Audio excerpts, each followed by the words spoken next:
Bismillahirrahmanirrahim. Assalamualaikum warahmatullahi wabarakatuh. Izin memperkenalkan diri. Nama saya Prima Akbar Nur Maulid. Jurusan Studi Agama B semester 5. Alamat saya tinggal Kampung Baru 2, nomor 1, RT 005, lingkungan 1, Kelurahan Panjang Utara, Kecamatan Panjang, Kota Bandar Lampung, Provinsi Lampung, Negara Indonesia. Suku saya adalah Jawa. Saya besar di Panjang atau bisa disebut dengan Long City. Hai, selamat pagi menjelang siang. Untuk ibu dan kawan-kawan semua, atas berkat rahmat Allah yang Maha Kuasa, kita dapat berkumpul kembali dalam keadaan daring atau secara tidak langsung, tanpa mengurangi semangat kita untuk belajar agama dan gender. Ya, insya Allah saya akan mereview sebuah jurnal yang saya ambil dari salah satu pulau kecil yang ada di kota Ambon. Judul jurnal ini mengenai peran gender dalam rumah tangga masyarakat pulau kecil yang letaknya ada di Kecamatan Teluk Ambon, Bangwala, Kota Ambon. Penulisnya adalah seorang mahasiswi yang bernama Junianita dari Universitas Patimura, Pulau Ambon.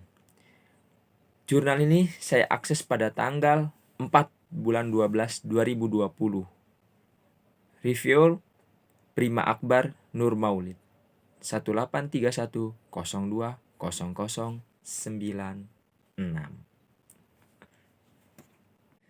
Di sini saya akan mempresentasikan mengenai latar belakang pembagian peran dalam rumah tangga antara laki-laki dan perempuan sebagai kepala keluarga dan ibu rumah tangga sudah berlangsung sejak lama. Sebagai wujud budaya, masyarakat rumah tangga selalu bergantung pada aktivitas anggotanya dalam upaya memenuhi kebutuhan mereka sehari-hari, baik dari laki-laki maupun perempuan, baik dari kepala keluarga maupun ibu rumah tangga. Mereka melakukan suatu aktivitas mereka sesuai dengan turun-temurun dari lingkungan tersebut. Kebiasaan setiap masyarakat berbeda-beda, bergantung dari budaya masing-masing dari mereka. Oke, yang selanjutnya adalah tujuan. Tujuan jurnal tersebut dibuat itu untuk melihat dan mencari dampak dari peperangan atau konflik antara Islam dan Kristen yang berlama selama kurang lebih 5 tahun. Sangat lama peperangan tersebut terjadi, sehingga mengubah peran gender perempuan untuk memenuhi kebutuhan mereka sehari-hari yang ada di pesisir pulau kecil. Selanjutnya adalah isi. Perempuan dan tanaman pangan bagi masyarakat yang ada di pulau kecil tersebut tidak dapat dipisahkan.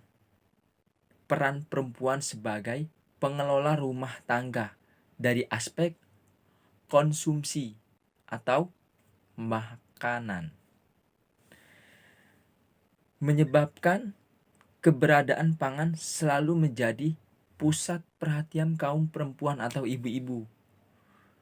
Dari suatu perselisihan atau konflik yang terjadi berangsur-angsur kurang lebih selama 5 tahun, bisa mengubah peran gender yang sebelumnya laki-laki memikirkan bagaimana keberlangsungan hidup mereka bersama keluarga untuk kedepannya, kini berubah berbalik arah, berbanding arah, yang bagaimana perempuan memikirkan sebuah bagaimana stok konsumsi yang ada di rumah mereka masing-masing, atau mereka mencari untuk keberlangsungan hidup mereka ke depannya, yang dilakukan oleh perempuan yang seharusnya dilakukan oleh laki-laki. Dari perselisihan atau pertikaian atau kericuan selama 5 tahun tersebut, perkembangan terkini yang ada di sana dan menyebabkan melemahnya kebutuhan rumah tangga, sehingga merubah arah usaha laki-laki ke produktif lain. Ada contohnya menjadi sebuah peternak, menjadi sebuah perikanan, maupun menjadi sebuah tukang.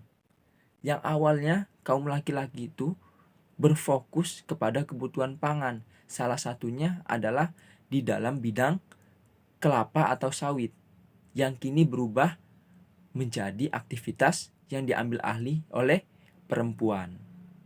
Sehingga masing-masing dari mereka bagaimana caranya untuk dapat memenuhi sebuah kebutuhan yang dalam suasana tidak baik atau ricuh, sehingga mereka tidak perlu khawatir untuk memenuhi kebutuhan mereka sehari-hari ke depannya, walaupun di dalam kondisi tidak terlalu baik untuk mencari sebuah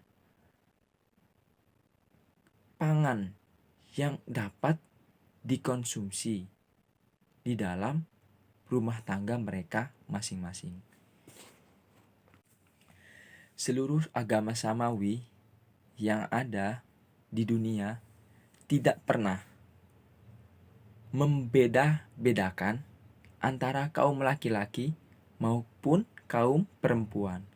Karena dapat kita ambil salah satu contohnya di dalam perspektif Islam mengenai peran gender yang ada di dalam Quran surat Al-Baqarah ayat 187, yang artinya, mereka adalah pakaian bagimu dan kamu juga adalah pakaian bagi mereka,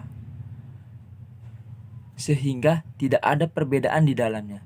Jadi ketika perempuan atau ibu-ibu di daerah masyarakat pulau kecil tersebut mengambil alih sebuah aktivitas yang tadinya dilakukan oleh laki-laki, kini karena kericuan yang terlalu lama diambil alih oleh perempuan, itu tidak masalah selagi masih dalam konteks atau peraturan atau tidak keluar dari peraturan agama, sehingga dapat dilakukan secara normal tanpa melanggar peraturan dari suku mereka masing-masing maupun dari kepercayaan mereka masing-masing.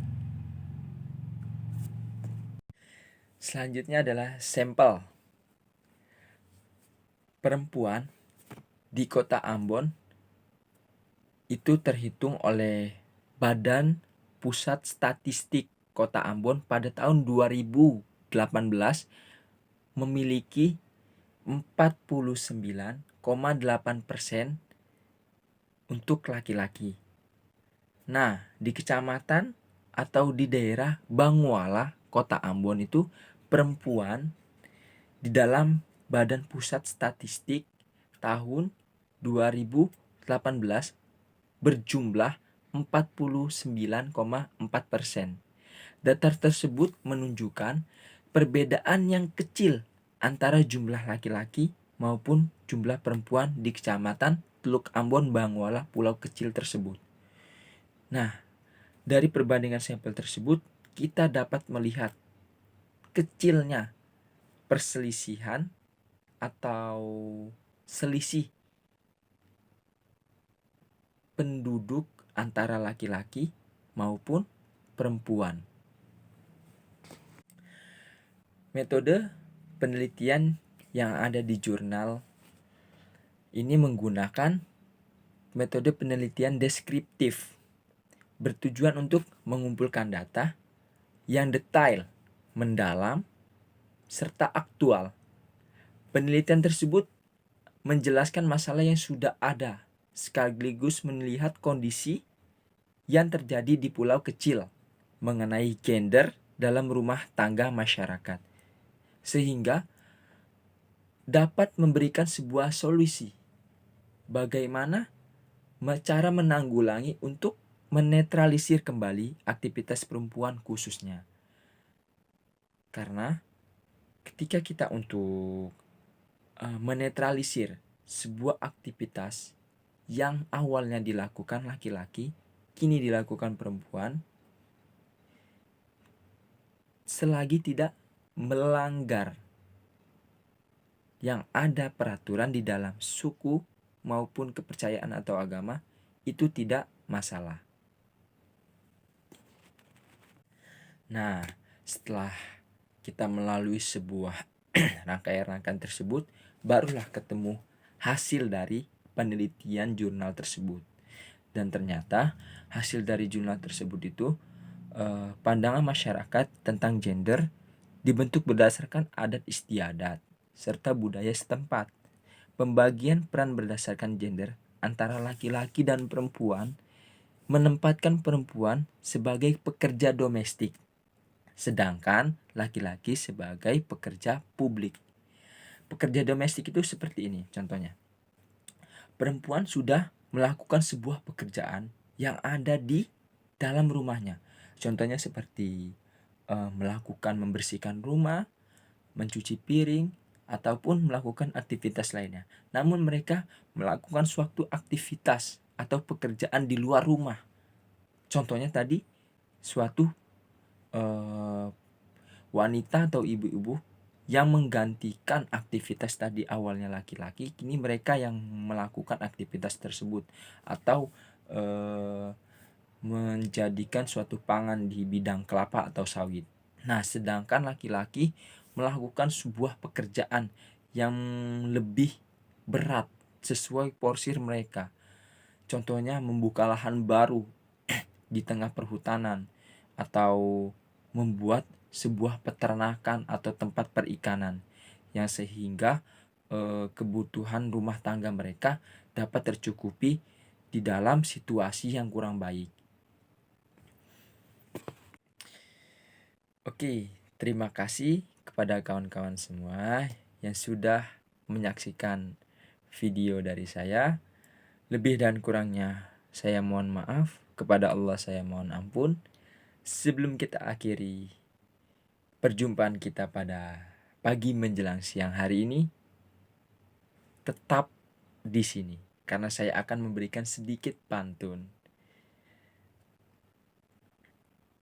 Minum sirup dengan selasi. Cukup sekian dan terima kasih. Bila ada sumur di ladang, boleh saya menumpang mandi?